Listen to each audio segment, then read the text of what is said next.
अब आपके शुरू हो जाते हैं पेडागोजिकल क्वेश्चंस, जो हर बार बहुत ही इंपॉर्टेंट हैं, रिपीट होते हैं। अगर कॉन्सेप्ट्स आपको पता हैं तो एनसीईआरटी के 2-4 क्वेश्चन इधर उधर हो सकते हैं, कुछ क्वेश्चन कभी मुश्किल दिख सकते हैं, लेकिन पेडागोजिकल क्वेश्चंस आपको एक ही लेवल के दिखते हैं, तो ये 15 नंबर तो और भी ज्यादा जरूरी है, और ये भी आपके एनसीईआरटी से निकल आते हैं अगर आपने वो प्लेलिस्ट देखी हुई है, नोट्स पढ़े हुए हैं। ठीक है ना? जब से आपकी क्लास पढ़ती हूँ तब से किसी क्लास पढ़ने में मन नहीं लगता है। अच्छा ज़ेबा, समझ में आना चाहिए यार, जहां से भी पढ़ो समझ में आए, काम का हो, है ना?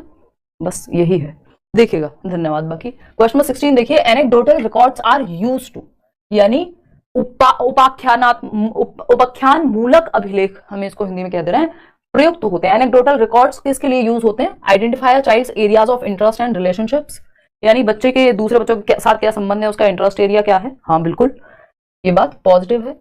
Make judgements about a child, देखिए जजमेंट बनाने के लिए एनेक्डोटल रिकॉर्ड्स वगैरह का यूज नहीं किया जाता, इन्फॉर्मेशन के लिए, फीडबैक के लिए किया जाता है। Provide solutions to a child in problematic situations, ये समस्यात्मक स्थितियों में बच्चों को हम सीधा समाधान प्रदान कर देंगे, तो उसमें थोड़ी लिखा होता है एनेक्डोटल रिकॉर्ड में कि ये समाधान है।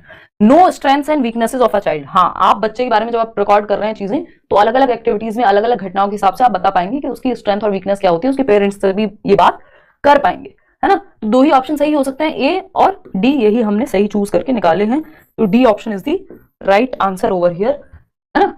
अगर हम एनेक्डोटल रिकॉर्ड की बात करें तो इसमें बेसिकली डिस्क्रिप्शंस होती हैं। मान लीजिए किसी दिन बच्चे ने किसी दूसरे बच्चे का, ऐसा भगवान ना करे हो, बट कोई लड़ाई हो गई, कुछ घटना घट गई, या किसी दिन बच्चे ने बहुत ही एक अच्छा काम किया, किसी को कोऑपरेट कर दिया, तो ये एनेक्डोट्स होते हैं बच्चे की डे टू डे लाइफ में। कोई एक विशेष अगर काम हुआ है, कुछ भी अगर इस तरह का हुआ है जो रिकॉर्ड करने लायक है, तो उस इंसिडेंट के बाद ये रिकॉर्ड रखा जाता है, जिससे पता चलेगा बच्चे की रुचि किस चीज में है, बच्चे की पर्सनैलिटी कैसी है, ये सारी चीजें। ठीक है, बिंदास प्रेरणा। चलिए बहुत बढ़िया, आगे बढ़ते हैं नेक्स्ट क्वेश्चन पे। और उससे पहले हम ये एनेक्डोटल रिकॉर्ड का एक फॉर्म, जैसे एक बच्चे की डायरी में नहीं लिख के भेज देते हैं कई बार, तो एनेक्डोटल रिकॉर्ड की अगर हम बात कर रहे हैं तो डिस्क्रिप्शन है, किसी इवेंट पे ये जनरली रिकॉर्ड किया जाता है, या तो कोई खराब या कोई अच्छी घटना जो भी हुआ हो, तो उसमें आप बच्चे की स्ट्रेंथ, वीकनेस, ये सब भी आ जाएगा, उसकी पर्सनैलिटी के बारे में भी आ जाएगा, है ना? आप पूरा बता पाएंगे उसके बारे में फिर। तो ये एनेक्डोटल रिकॉर्ड्स के लिए प्रॉपर पोर्टफोलियो होता है, उसमें पिक्टोरियल फॉर्म में या बहुत सारा डेटा होता है, वो और ज्यादा बड़ी चीज हो जाती है। क्वेश्चन नंबर 17 देखिएगा, Aastha asked her class 4 learners 2 short questions before starting the chapter on spices, यानी मसालों पे एक चैप्टर, एक पाठ पढ़ाने से पहले आस्था एक टीचर हैं कक्षा 4 की, उन्होंने कुछ 2 सवाल पूछे बच्चों से। अब आपको बताना है कौन सा जवाब सही होगा, फटाफट से बताइए। हैप्पी न्यू ईयर भाई, अभी तो है हमारे पास कितने, 2 घंटे हैं अभी।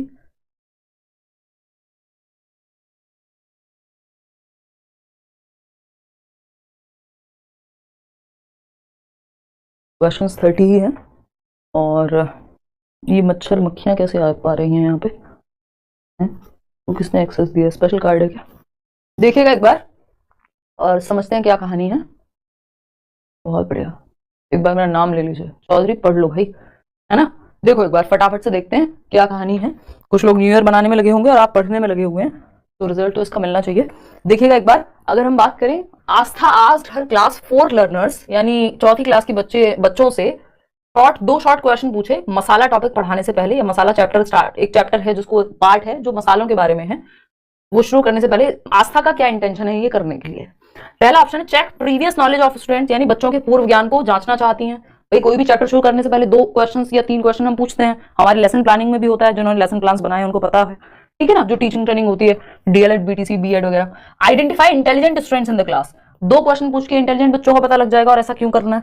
आइडेंटिफाई, अभी तो चैप्टर पढ़ाया ही नहीं है। Identify learners with good confidence and communication skills, तो ऐसा तो है नहीं, जब मसालों पे चैप्टर है, कम्युनिकेशन स्किल्स पे थोड़ी है कि इसका पता लगाना था। Elicit learners ideas about the topic spices, यानी विषय क्या है, मसाले, यानी टॉपिक है मसाले के विषय में विद्यार्थियों के विचार प्राप्त करना कि उनको क्या पता है, यानी मसालों के बारे में उनकी प्रीवियस नॉलेज क्या है। बात तो सही लग रही है सुनने में, लेकिन अगर हम बात करें स्पेसिफिक होने की, क्योंकि स्पाइसेस की बात हो रही है, तो हम कहेंगे हाँ ये बात भी सही है, लेकिन एक बड़ा सा आंसर देखें जो अपने अंदर इसको भी समाहित कर लेगा, वो है प्रीवियस नॉलेज। लेकिन बोर्ड ने कहा कि भाई दोनों ही सही हैं, ये क्वेश्चन पूछा जा चुका है, check previous knowledge of students और मसालों के बारे में जानकारी प्राप्त करना, दोनों ही बातें सही हैं। ऑफिशियल आंसर की भी यही कहती है आपकी, क्योंकि ज्यादा बेहतर आंसर यही दिखने में लगता है कि विद्यार्थियों के पूर्व ज्ञान को जानना, जो कि सही बात भी है, लेकिन एग्जैक्ट चैप्टर के बारे में अगर हम बात करेंगे तो डी ऑप्शन भी कहीं से भी कम नहीं है। तो आपने दोनों में से कुछ भी लगाया है, दोनों सही है, ठीक है जी।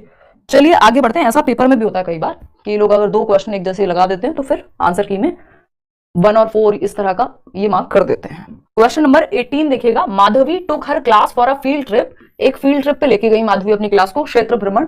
मान लीजिए आपको ताजमहल दिखाने लगे, कोई और जगह पे ले गए, है ना, तो फील्ड ट्रिप पे ले गए। After coming back she discuss the trip with her students, it may be stated as. ये ऐसा क्वेश्चन है जो सीटेट से लेके, केवीएस से लेके, डीट प्लस बी से लेके, आपका डीट प्लस में भी टीजीटी लेवल से लेके आपका पीआरटी लेवल तक हर जगह पूछा जा चुका है अलग अलग तरीके से। बस इसी को घुमा के सीडीपी में पूछा जाता है और पेडागोजी में।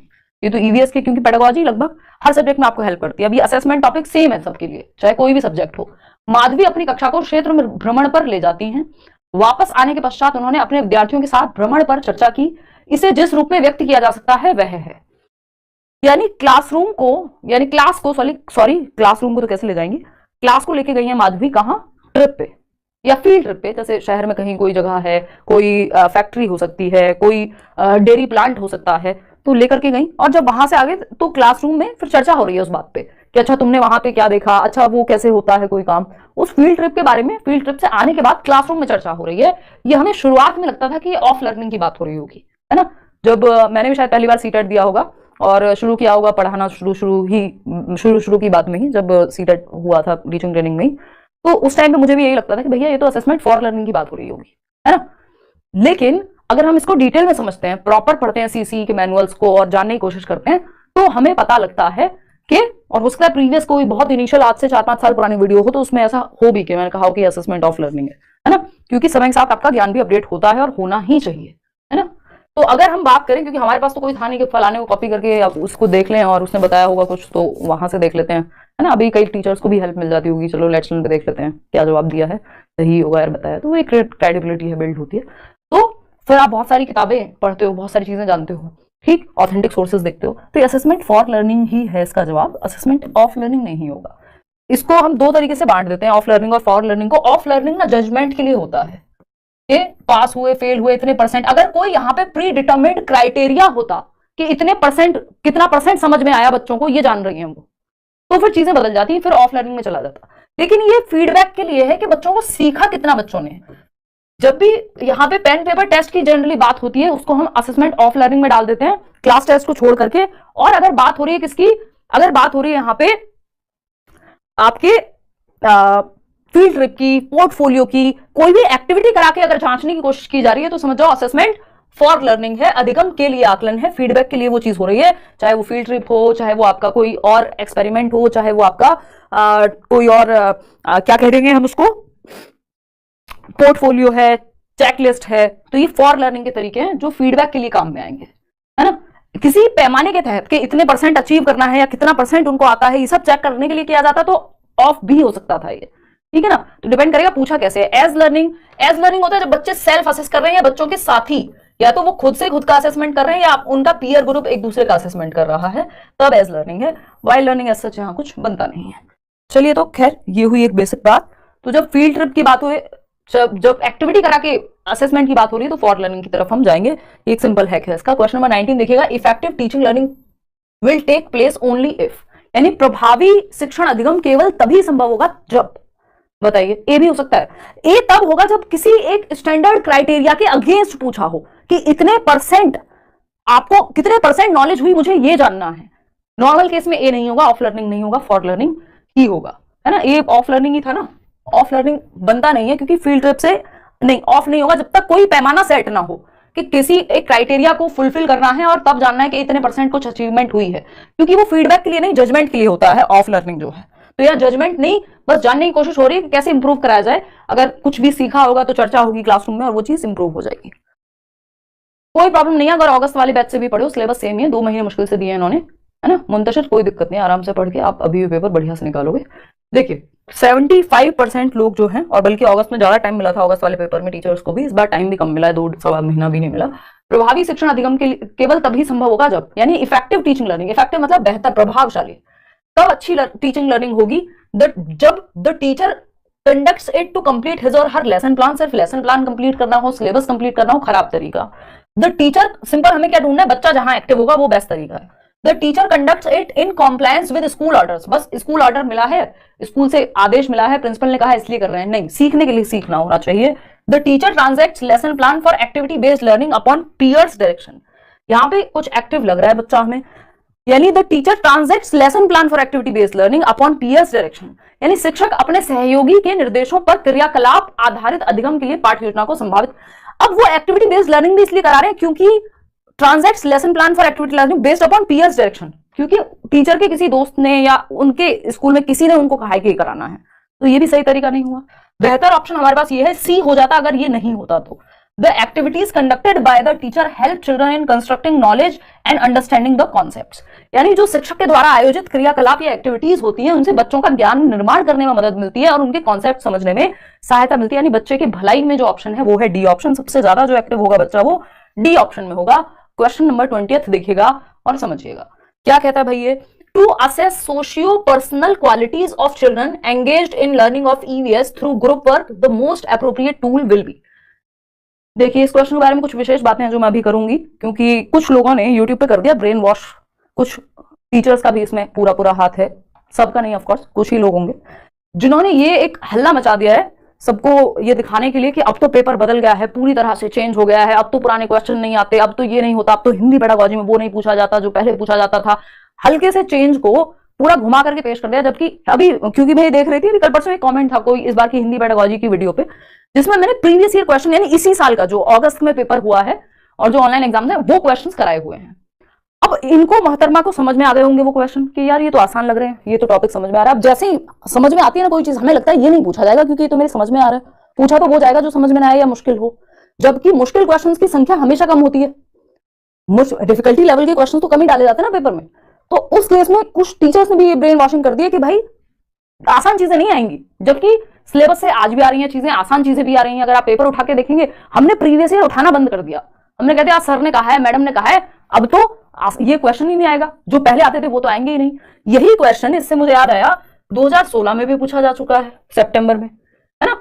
यही क्वेश्चन अभी ऑनलाइन एग्जाम जो 2023 में हुआ था उसमें भी पूछा जा चुका है, अगस्त से पहले वाला जो जनवरी फरवरी में भी चले थे पेपर। और भी हो सकता है और एक दो बार क्वेश्चन पूछा जा चुका हो, है ना। जब टॉपिक नहीं बदले तो ऐसा थोड़ी कि क्वेश्चन रिपीट होना बंद हो जाएंगे। 2-4 क्वेश्चन नए क्या आ जाते हैं, हमें लगता है कि भाई हिंदी इंग्लिश में क्या हुआ, इंग्लिश की पेडागोजी सिंपल हुई है, जो बात मैंने बताई थी कि हिंदी पेडागोजी को सीधा ट्रांसलेट करके दे देते हैं कई बार हिंदी पेडागोजी में। तो आपको इंग्लिश पेडागोजी के भी टर्म्स से फैमिलियर होना चाहिए। इसका मतलब ये नहीं है कि हिंदी पेडागोजी में अब जो पुराना आता था, जो टॉपिक्स हैं वो काम के ही नहीं बचे, है ना। तो आपको नया और जो भी थोड़ा पैटर्न चेंज हुआ है और जो सिलेबस है, क्योंकि सिलेबस नहीं बदला है, उस पर स्टिक करना ही है। इन बातों में ना आके प्रीवियस ईयर तो देख लिया करें, अपने आप पता चल जाएगा क्या कहानी है। और प्रीवियस ईयर में एक सेट नहीं जिसमें मुश्किल आ गई हैं चीजें। बस समूह कार्य द्वारा ईवीएस पढ़ने के अधिगम में व्यस्त बच्चों के सामाजिक व्यक्तिगत गुणों का आकलन करने के लिए सर्वाधिक उपयुक्त उपकरण क्या होगा। यानी आपको बच्चे की सोशियो पर्सनल क्वालिटीज को चेक करना है कि वो कैसे समाज में और खुद में कैसे रहता है, यानी क्लास में बाकी बच्चों के साथ कैसे रहता है। तो अगर हम देखें, हाँ बिल्कुल 30 जनवरी का पेपर है, अगर हम देखें तो assignments, paper and pencil test, rating scales या oral questions.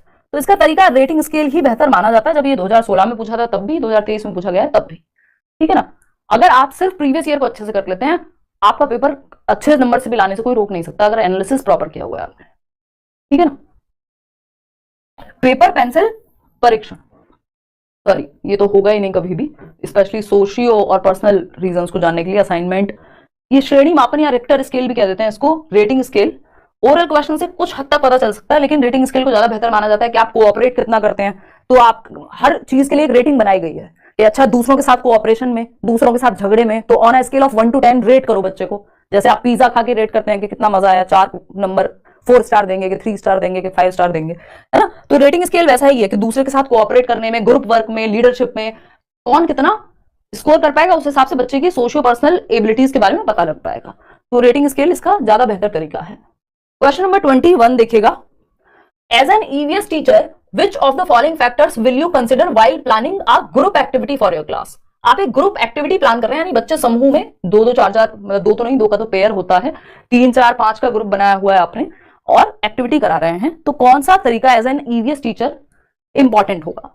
Arouse interest among children, हाँ बच्चों में आप रुचि पैदा कीजिए। इंक्लूसिव इन नेचर, प्रकृति में समावेशन होना, यानी आप इंक्लूड करके चल रहे हैं सबको, ये भी ठीक है। कॉस्ट इफेक्टिवनेस, यानी बहुत ज्यादा इंडिजीनियस, जिसको हम कहते हैं बहुत ज्यादा पैसे की बर्बादी ना हो, रिसोर्सेज की बर्बादी ना हो, कम संसाधनों में अच्छा आप निकाल करके ला पाए चीजें, ये बात भी सही है। Can only be conducted outdoor, सिर्फ बाहर संचालित की जा सके, सिर्फ आउटडोर में, खुले माहौल में, क्लासरूम के अंदर ना हो सके, ये तो गड़बड़ है। ए बी सी ही यहाँ पे बेटर है, क्योंकि ऐसा नहीं सिर्फ ओनली वर्ड, वैसे भी ओनली से सिर्फ बचना है आपको, ओनली लिखा हो जहां तो समझ जाओ थोड़ा एक्सट्रीम में लेके जा रहा है। तो ए बी सी सही है, डी यहाँ गलत है। वैसे भी चारों का ऑप्शन हमारे पास था नहीं, होता तब भी हम नहीं कहते कि ओनली आउटडोर। क्वेश्चन नंबर 22 देखिएगा, 8 क्वेश्चन और हैं। Priyanka wants to sensitise her students on conservation of trees, यानी प्रियंका है एक टीचर हैं और वो चाहते हैं कि वृक्षों के संरक्षण के प्रति बच्चे संवेदनशील बने, कि हम अपने वृक्षों को बचाएं, एनवायरमेंट को बचाएं, इस चीज के प्रति बच्चे सेंसिटिव बने। Which among the following will be least effective in attaining the desired objectives? यानी कौन सा तरीका सबसे न्यूनतम या खराब तरीका होगा ट्रीज को ट्री के कंजर्वेशन सिखाने में, यानी हमें वन्य जीवन को बचाना है, इस चीज के कंजर्वेशन मतलब इस तरीके को सिखाने में। ये देखो, एक तो ये मक्खी ने ना आज सर में दर्द कर दिया, आई कहां से है मुझे ये जानना है। ये राहुल लेके आया क्या जेब में रख के? हो सकता है। ईस्ट और वेस्ट, पोल वाली दीदी बेस्ट, बहुत बढ़िया पोल वाली दीदी। देखिए आ जाइए फटाफट से फिर समझते हैं। तो ए ऑप्शन 47% लोग कह रहे हैं लीस्ट इफेक्टिव। कैसे कह रहे हो भाई? लीस्ट लिखा हो, लीस्ट मतलब सबसे कम, न्यूनतम प्रभाव। मैं बहुत बार कहती हूं पेपर में लीस्ट लिखा हो, एक्सेप्ट लिखा हो, नॉट लिखा हो, आंसर तुरंत बदल जाएगा, ये नॉर्मल आंसर नहीं होगा, फिर इसका मतलब गलत पूछा है, जो गलत होगा वही सही होगा, सिंपल बात। सबसे कमजोर कौन सा ऑप्शन है कि आप बच्चों को वन्य जीवन के बारे में अवेयर करा पाए उसके विषय में, तो आपको नेगेटिव ऑप्शन ढूंढना है कि सबसे खराब न्यूनतम प्रभाव किस चीज का होगा। Encouraging students to plant tree, हाँ, और उसका ध्यान रखें तो बच्चे सेंसिटिव हो जाएंगे क्योंकि वो एक ट्री को बच्चे की तरह पाल रहे हैं। Organising a role play on forest conservation, role play एक बहुत अच्छा तरीका होता है कि पेड़ बन रहा है, कोई काटने आ रहा है तो वो पेड़ भी रो रहा है, उसको भी दुख हो रहा है ना। वो जो कौन सी कहानी है, जो बिश्नोईज वाली कहानी है, हम ईवीएस में पढ़ते हैं जिसको, तो वो पूरी अपने आप में स्टोरी है जो सेंसिटिव करती है हमें। Telling the story of Chipko movement, हाँ चिपको मूवमेंट वाली ही स्टोरी है वो। एंड आस्किंग क्वेश्चंस, ये भी अपने आप में सेंसिटिव बनाएगी हमारे इमोशंस को कि पेड़ हमारे लिए कितने जरूरी हैं, या लोगों ने कितने पेड़ों को बचाने के लिए जान तक दी है। डी ऑप्शन है, बचता ही एक ऑप्शन है, visiting a mill to show storage of logs of wood. ये क्वेश्चन, ये वाला जो ऑप्शन है ये बाकी क्वेश्चंस में भी दे चुके हैं ये 2-4 बार, कि लकड़ी के लट्ठों के भंडारण को दिखाने पर एक मिल की सैर पे ले जाना, जहां काट करके उनको एक स्टोरेज बना करके रखते हैं लॉग्स ऑफ वुड की, एक मिल में या एक ऐसी जगह पे जहां पे फैक्ट्री में आप गए जहां पे उन पेड़ों को काट काट के कुछ पिलर जैसे उन्होंने बना के और रखे हुए हैं स्टोरेज में। तो यहाँ पे तो कौन सा संरक्षण है, वहां तो बर्बादी है, काट करके रखे हुए हैं पेड़, तो वो सेंसिटिव थोड़ी बनेंगे। D option is the right answer, ठीक है। हम ये थोड़ी कहेंगे कि भाई हमें एनवायरमेंट बचाना है तो एनवायरमेंट बचाने, या हम ये कह रहे हैं कि आप मांस मत खाइए तो हम उसके लिए कटा हुआ मांस दिखाएंगे, नहीं। सही तरीका क्या होगा, हम सेंसिटाइज करें कि भाई जो इमोशंस होते हैं जानवरों में भी एंड ऑल, ठीक है ना। तो ये वैसा सही क्वेश्चन है। क्वेश्चन नंबर 23 देखिएगा, ये क्या कहता है, आइडेंटिफाई द स्टूडेंट सेंटर्ड यानी लर्नर सेंटर्ड या चाइल्ड सेंटर्ड बाल केंद्रित अप्रोच पहचाननी है आपको in teaching learning of EVS from the following. Autocratic style, देखो ऑटोक्रेटिक होता है, ऑटो का मतलब है खुद से, तो टीचर यहाँ एक तरह से हिटलर शाही हो जाएगी, तो एकदम खराब तरीका है ऑटोक्रेटिक, है ना। ऑटोक्रेटिक ना तो पेरेंटिंग स्टाइल के लिए सही है, ना टीचिंग स्टाइल के सही, ना टीचिंग स्टाइल के लिए सही है। टीचर सेंटर्ड हो जाएगा कि किसी एक व्यक्ति की ही चल रही है ना। तो ये ऐसा तरीका एकदम खराब तरीका है, चाहे वो पेरेंटिंग स्टाइल हो टीचिंग स्टाइल हो। एक बार को जो आपका दूसरा होता है इसमें, वो पेरेंटिंग स्टाइल में होता है, टीचिंग में नहीं कहते उसको, अभी मैं रिकॉल नहीं करवा रही हूँ। परमिसिव स्टाइल तो और खराब है कि जो ऐसा बच्चे कह रहे हैं वैसा ही चला जा रहा है बस क्लासरूम में, टीचर का कोई रोल नहीं बचा। इंटीग्रेटेड अप्रोच होता है सब्जेक्ट्स को या टॉपिक्स को एक दूसरे से जोड़ करके पढ़ाना, ये बात सही है। प्रोसेस ओरिएंटेड अप्रोच भी सही है। प्रोसेस ओरिएंटेड अप्रोच क्या होती है, किसी एक चीज को सिखाने के लिए आपको मल्टीपल स्किल्स सीखनी पड़ेंगी, है ना। जैसे अगर हम ये कहें कि हम बच्चों को सिखा रहे हैं कि वो जो आपके बर्ड्स हैं उनका ध्यान रख सकें, तो अब उसके लिए वो ध्यान रखने में कई सारी स्किल्स सीखेंगे कि कैसे हम घर में जाल ना लगाएं कि वो फंस जाएं, या फिर ये बहुत छोटा सा एग्जांपल है, या फिर वो जो बर्ड क्या बोलते हैं उसको, जिसमें जो बर्ड्स हैं वो पानी वानी पीने आते हैं, घर के बाहर रख देते हैं कई लोग, नहीं कुछ और बोलते हैं उसको, मतलब अंग्रेजी में, और वो तो वैसी भाषा हो गई ना, ये लोकल लैंग्वेज हो गई हमारी, तुम्हारी क्षेत्रीय भाषा हो गई, वो तो एक स्टैंडर्ड लैंग्वेज में अगर हम देखें तो उसको आई थिंक कुछ तो बोलते हैं यार, आप ही बता दो, मेरे को याद नहीं आ पा रहा अभी, जो भी बोलते होंगे, मैंने आगे फोटो लगाया हुआ आपको दिखा दूंगी। तो यहाँ पे सिंपल बात है कि एक प्रोसेस ओरिएंटेड मतलब एक प्रोसेस को सीखने के लिए आपको क्या करना पड़ेगा, बर्ड के आगे कोई वर्ड है यार, वो बोलते हैं उसको, अगर हम बात करें प्रोसेस ओरिएंटेड अप्रोच में आपको स्किल्स सीखनी होती है, यानी स्किल्स प्रोसेस सीखनी पड़ेगी किसी भी चीज की। तो ये सही है, बच्चे एक्टिव हैं यहाँ सी और डी में, तो C option is the right answer. उसको यार कुछ तो बोलते हैं, बर्ड वाटर कुछ समथिंग कुछ तो बोलते हैं, वो पता नहीं, मैंने लगाया हुआ है, लास्ट में लगाया हुआ शायद, देखो एक बार। तो हाँ, बाउल बोल सकते हो एक तरह का, है ना। चलो खैर आगे बढ़ते हैं। नहीं, गमला नहीं बोलेंगे, दिल पे ही ले गए आप लोग तो। हाँ, बर्ड फीडर कह सकते हो, और भी उसका एक और नाम होता है जो मैं याद नहीं कर पा रही हूँ। देखो question number 24, values are part of our dash behavioural system, यानी हमारे डैश व्यवहार परक तंत्र का मूल्य एक भाग है, यानी वैल्यूज हमारे किस सिस्टम में आएंगे। वैल्यूज क्या होती है भाई, हम झूठ नहीं बोलेंगे, हम ये नहीं करेंगे, ये हमारी क्या है, कुछ वैल्यूज हैं, किसी को धोखा नहीं देंगे, क्या है वैल्यूज है। वैल्यूज कहाँ है, वैल्यूज कहाँ से जुड़ी हुई है, पहली बात तो ये इमोशन से जुड़ी हुई होती है, कि आपने इमोशनली डिसाइड किया हुआ किसी चीज को, हम दहेज नहीं लेंगे, वैल्यू हो सकती है।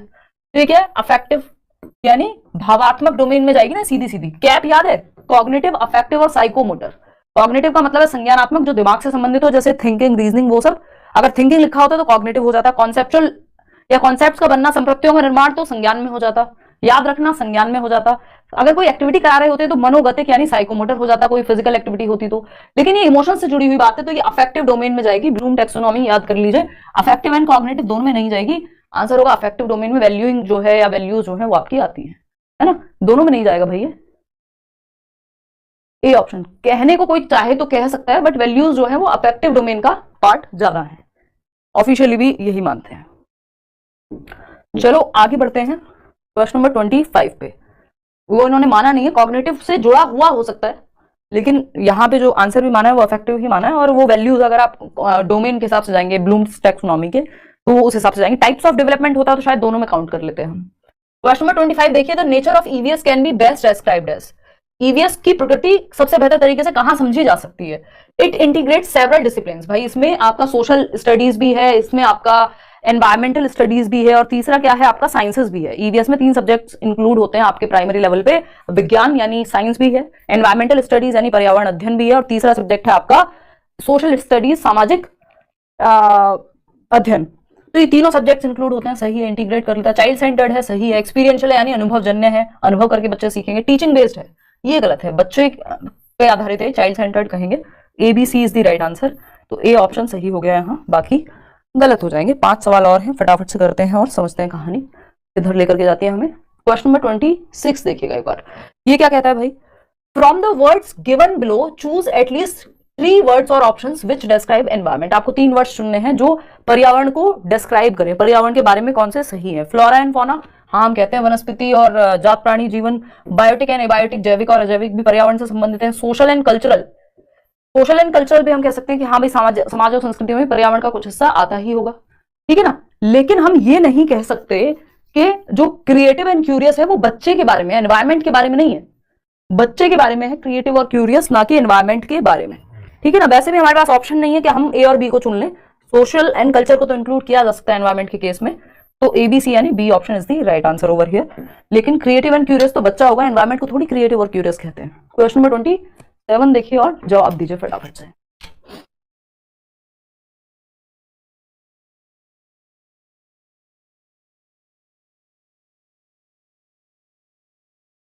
देखिएगा फटाफट से। हाँ, तो कोई तो हिंदी पेडागोजी वाली वीडियो पे ये कह रहा था कि ये क्वेश्चन आप थोड़ी आते हैं, ये क्या पढ़ा रहे हो आप, जबकि इसी साल वो पूछे हुए क्वेश्चन है। तो हमें लगता है जो हमें समझ में आ रहा है वो तो नहीं आएगा पेपर में। अच्छा, आपकी क्लास में बहुत दिक्कत होती है, अभी भी 1 GB नेट है फिर भी, ये पता नहीं ये ऐसा क्यों है, ये पिछली बार से ही होने लगा है। यहाँ तो कोई दिक्कत होती नहीं, देखो अभी मैं आपके सामने क्लास चलाऊंगी और कोई दिक्कत नहीं होगी। ये सिस्टम भी चेंज करा लिया, सब चेंज हो गया। अब ये तो क्या कहूँ इसको, लो वाईफाई ऑफ कर लिया और अब मैं देख लेती हूँ एक बार यूट्यूब पे क्लास ऑन करके अपने ही इंटरनेट से।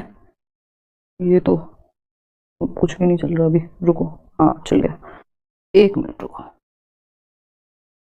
ये देखो परफेक्ट चल रही है यार क्लास, कोई भी दिक्कत नहीं है, यहाँ से तो कोई भी दिक्कत नहीं है, परफेक्ट चल रही है, कोई समस्या कोई दिक्कत कुछ नहीं है। केवीएस की वैकेंसी एवरी ईयर आती है क्या मैम, और आपका कोई बैच है पीआरटी के लिए अवेलेबल? केवीएस का निकालेंगे सीटेट के बाद, या डी+B भी, डी+B का जनरल पेपर निकला हुआ है। और केवीएस की वैकेंसी हर साल नहीं आती, पहले आया करती थी, 1-2 साल के आसपास लगा देते हैं ये लोग, कभी कभी नॉर्थ ईस्ट की आ जाती है इन बिटवीन। ऐसा क्वेश्चन लगता है बताइए जो आता है, हो सकता है अगले साल निकाल दें। सच में मैम ऐसा क्यों लगता है कि बताइए कि जो आता है वही लगता है एग्जाम में नहीं आएगा? क्योंकि ये हमारा डर है ना, जबकि हमें पता है जो चीज हम सिलेबस से पढ़ रहे हैं प्रीवियस ईयर में 50 बार पूछी जा चुकी है वो क्यों नहीं है इंपॉर्टेंट। अगर वो नहीं आया तो सिलेबस तो वही रहेगा, कॉन्सेप्ट अगर समझ में आ गया तो।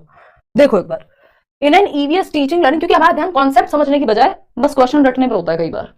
EVS teaching learning process linking classroom experiences with real life experiences outside classroom best implies. यानी ईवीएस के शिक्षण अधिगम प्रक्रम में कक्षा के बाहर यानी हम रियल लाइफ से जोड़ रहे हैं, जो क्लासरूम में पढ़ा रहे हैं, जो एनसीएफ भी कहता है बच्चे के अनुभवों से जोड़ना क्या कहलाएगा? Going beyond the scope of curriculum. नहीं, करिकुलम में तो यह है कि आप नेशनल करिकुलम फ्रेमवर्क एनसीएफ ही कह रहा है कि आप टेक्स्ट बुक से जोड़ करके आगे ले जाकर के आप रियल लाइफ से जोड़िए, है ना, बच्चे की लर्निंग बाय डूइंग कराइए। Going beyond the specific grade, ऐसा थोड़ी क्लासरूम के आगे की बात पढ़ा देंगे हम, 7वीं क्लास के बच्चों को 11वीं का पढ़ा रहे हैं एक्टिविटी करा के।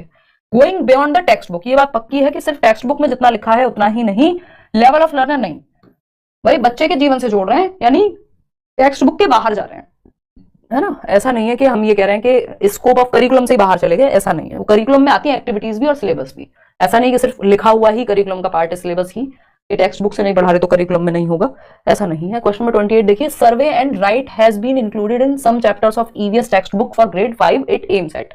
कक्षा 5 की ईवीएस की पाठ्य पुस्तकों में कुछ पाठों में लिखा गया सर्वे और लिखो, यानी पता करो अपने आसपास से और लिखो इसके बारे में। अब वो कोई भी चीज हो सकती है।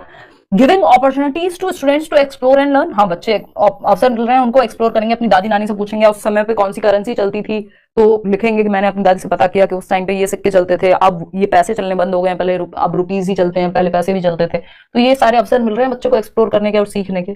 एक्सपीरियंस टू स्टूडेंट्स, हाँ ये भी सही है, लेकिन एक्सपीरियंस देने का तो और भी तरीका हो सकता है, सिर्फ सर्वे एंड राइट क्यों। Improving practical skills of students, हाँ ये बात भी सही है। Improving general awareness of students, यानी बच्चों की सामान्य जागरूकता को बेहतर करना, यानी जनरल अवेयरनेस बढ़ा रहे हैं आप। तो इसमें किसने कह दिया कि सिर्फ जनरल अवेयरनेस की ही बात होगी यहाँ पे? फटाफट से बताओ क्या जवाब होगा। जनरल अवेयरनेस के और भी तो तरीके हैं, किताब से पढ़ा देते हैं हम।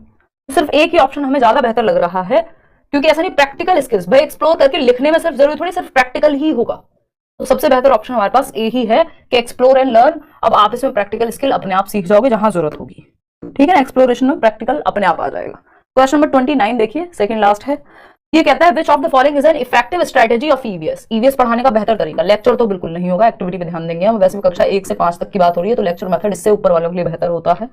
प्रैक्टिकल वे, हाँ सही है। रोल प्ले बिल्कुल सही है। डिमॉन्स्ट्रेशन थोड़ा कम सही है क्योंकि ये टीचर सेंटर ज्यादा होता है कि हम किसी चीज को दिखा रहे हैं, लेकिन हाँ बिल्कुल लेक्चर से थोड़ा बेटर है। तो कोई एक सही होगा। तो अगर कोई एक ही सुनना है तो हम कह देंगे भाई प्रैक्टिकल तरीका बेहतर है, या रोल प्ले भी हमें तो उतना ही बेहतर लग रहा है। रोल प्ले करा दो आप, लगभग सारी एक्टिविटीज में रोल प्ले हो जाता है, लेकिन हाँ अगर एक चुनना होता तो हम प्रैक्टिकल चुन लेते हैं यहाँ पे, जबकि आपका ये ऑफिशियल आंसर की में उन्होंने कहा हुआ है भाई प्रैक्टिकल और रोल प्ले दोनों में से जो भी चूज किया है दोनों सही है ना। तो कई बार ऐसा नहीं है कि अगर सही है कोई ऑप्शन तो सही की तरफ चले जाते हैं। क्वेश्चन नंबर 30 देखिएगा, आज के लिए आखिरी है। The approach of teaching learning of EVS that uses different skills to learn new things, यानी नए विषय या नए टॉपिक्स या नई चीजें सीखने के लिए शिक्षण अधिगम के जिस उपागम में हम कहते हैं विभिन्न कौशल, मल्टीपल स्किल्स सीखो आप, उसको क्या कहते हैं? मल्टीपल स्किल्स सीखनी आपको कोई काम करने के लिए। अभी इस तरह का एक क्वेश्चन आया भी था, है ना, कि आपको कोई एक चीज सीखनी है उसके लिए मल्टीपल स्किल्स सीखनी होंगी। ऐसा होता है प्रोसेस अप्रोच में। डी ऑप्शन कह रहे हैं नहीं। एक्टिविटी अप्रोच होती है, कोई काम आप एक्टिविटी करके सीख रहे हैं, यानी पढ़ने की बजाय आपने किसी टॉपिक पे एक्टिविटी कर ली, वो एक्टिविटी अप्रोच है। लेकिन मल्टीपल स्किल्स आप सीख रहे हैं तो वो आपका प्रोसेस अप्रोच में चला जाता है। इसको अगर टू द पॉइंट, अगर प्रोसेस अप्रोच नहीं होता, एक बार को हम एक्टिविटी के साथ चले जाते हैं, इंटीग्रेटेड में मल्टीपल कॉन्सेप्ट्स को आप जोड़ देते हैं, कॉन्सेप्चुअल अप्रोच में कॉन्सेप्ट को समझते हैं, तो प्रक्रिया उपागम इसको हम कहते हैं प्रोसेस अप्रोच। और प्रोसेस स्किल्स भी हैं ईवीएस में जो जरूरी है, कि जैसे कि ऑब्जर्विंग, यानी आप ऑब्जर्व करते हैं। बच्चों को आपने कहा कि 2 या 3 वस्तुओं का या अपने दोस्तों का वजन तोल करके लिखो, तो वो किसमें आ जाएगा? मेजरिंग में, है ना, मेजरिंग में। आपने बच्चों को कहा देख के बताओ किसकी हाइट ज्यादा है, तो वो ऑब्जर्विंग में आ जाएगा। मेजरिंग, प्रिडिक्टिंग, अनुमान लगाया, कंक्लूजन पे आ रहे हैं तो वो कंक्लूजन क्या है? इन्फरिंग में आ जाएगा। तो और भी क्लासिफाइंग, आप कैटेगरी में विभाजित कर पा रहे हैं। तो ये प्रोसेस स्किल्स हैं ईवीएस की या साइंस की, जिनमें थिंकिंग अप्लाई होती है और आप मल्टीपल स्किल्स सीखते भी हैं।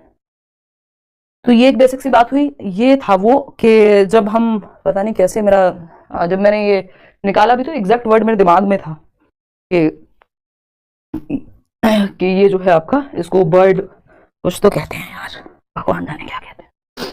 अब बहुत ज्यादा बेचैनी हो गई मुझे, बट आप लोग बता देना आउट ऑफ 30 क्वेश्चंस कितने आपने ठीक किए वो आप बताना आउट ऑफ 30।